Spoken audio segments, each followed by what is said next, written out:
Урматтуу баяндамачылар, сиздер эми баягы өзүңүздөр билесиздер да, азыркы учурда баягы соттошкон жарандар абдан көп болуп атат да. Биздин мамлекетте акча алышып бербей, карыз алышып бербей, бири-бирини жанагындай туура эмес жолдорго барышып, соттошуп, жылдап жүрүшөт да. Сиздер эми азыркы учурда нотариуска да мүмкүнчүлүк берип атасыздар, туурабы?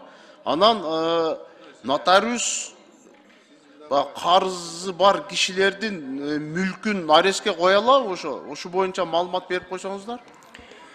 Эгерде буйрук күчүнө кирсе, нотариалдык буйрук күчүнө кирсе, анда өндүрүш производствону ошо сот аткаруучуларга өткөрүп берет. Сот аткаруучуларга эле өткөрүп берет, анан сот аткаруучулар арестке коет, туурабы? Алар өзүнүн мыйзамына ылайык иш чараларды көрөт.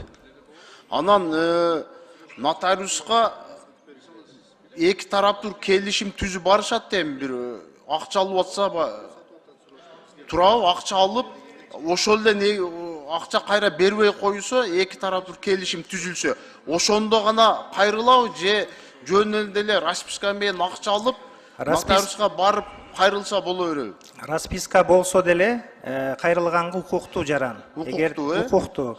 Бирок ошол эле учурда экинчи тараптан тиешелүү маалыматты ошо нотариус алат буйрук чыгарардын алдында.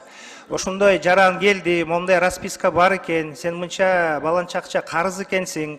Ошондуктан мыйзамга ылайык мен азыр тиешелүү нотариалдык буйрук чыгарам, өндүрүш производствону баштайм деп маалымат жиберет.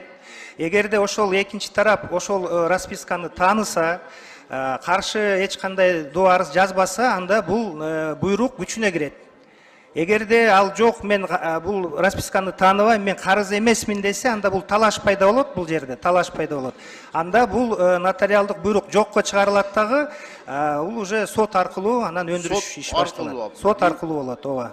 Түшүнүктүү. Ошон туура так жооп берсеңиздер, мынчалык талаш тартыш болбойт эле. Анан бул эми 3-чү окуу экен, урматтуу Нурланбек Асанбекович.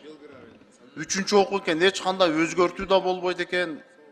Экинчи режимге да кайтпайт экен. Эми бул колдоого татыктуу эле мыйзам долбоор экен да, эми добушка койсоңуз, добуш менен чечели.